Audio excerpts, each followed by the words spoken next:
Hello everyone, my name's Paul. I'm a teacher from Sydney, Australia, and I've designed the best Father's Day card ever. Well, I think so anyway, and I'd like to share it with you. It's a sort of an underappreciated day which we should probably celebrate just a little bit more. This is the card anyway. It uses 4 different photos, and if you'd like to listen to or watch the rest of the video, you can see how to make it as well. A very clever paper fold it involves. So it starts off, this is my daughter Gabriella demonstrating in this one. That's the first page. And says I. Now if you fold it into the middle and then open it out again, it says love. You fold it into the middle, same way, fold it out again, you, and on the back it says dad. So very clever little card, and I think my class are going to really love it this year. I'm going to make it with my year 6s. So anyway, this is how you do it. First step. Now the first thing you need to do is take 4 photographs of each child. And they need to be in portrait orientation.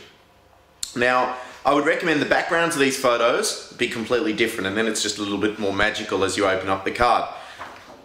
What I did was, in my photos, as you can see, I called them photos A, B, C, and D. So photo A is my daughter with an eye sign. You could maybe use an eye, or you could do some different things with that. The B photo is love. You could think of some different ways to do that, maybe just a hand on a heart or find a heart like I did. The third photo is C, and that's the U, and that's my daughter pointing at the camera. You could also hold up a letter U, I was thinking. And on the 4th photo, we had dad written in there. I thought a nice way for littler children might be to actually draw a picture of their dad, or they could write the sign themselves. Okay, now that we've taken the photos, we now need to change the image size so it fits perfectly into our publisher document.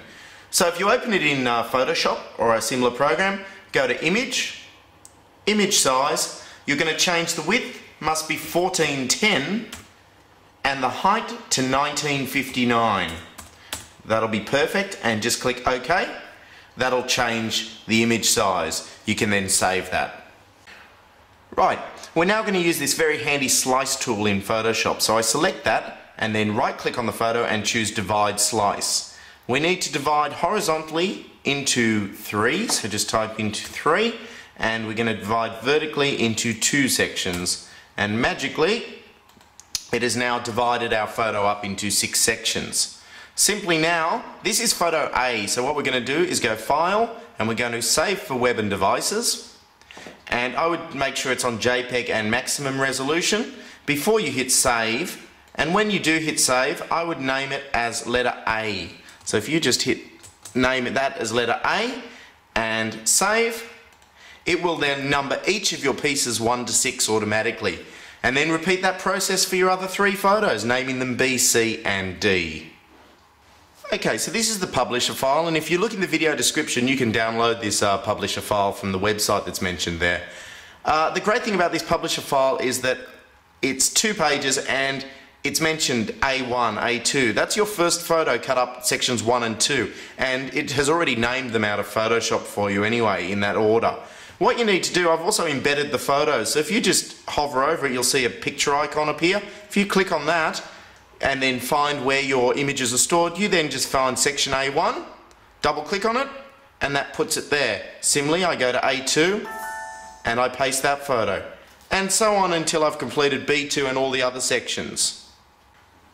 Now if you insert all the pictures correctly, you should end up with 2 pages that look similar to that. So all completely muddled up, but stick with me because when we cut it all out and make it all work, I promise it'll work in the end.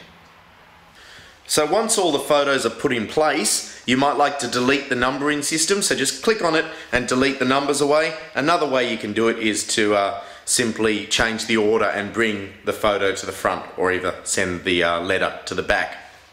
Once you're sure that everything looks great, you need to print off the pages that have the photos on them, in colour hopefully, and print it onto a card. I recommend at least 160 GSM, and very important with the printer options, choose flip on the short edge so that the photos line up, otherwise they'll be upside down on your final print.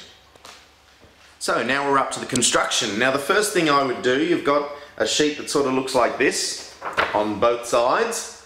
The first thing I would do is trim off I'm a bit of a perfectionist. I would use a guillotine to trim off the white sections before I gave it to my class. Okay, once you've trimmed off your border, we now need to fold the paper into 4 vertical sections. That just means like this, straight along the lines. I recommend getting a nice straight line and then folding it the other way as well, just so it can bend either way. So do that for the first fold, the second fold, and concertina it all the way till you've got 4 folds on the paper.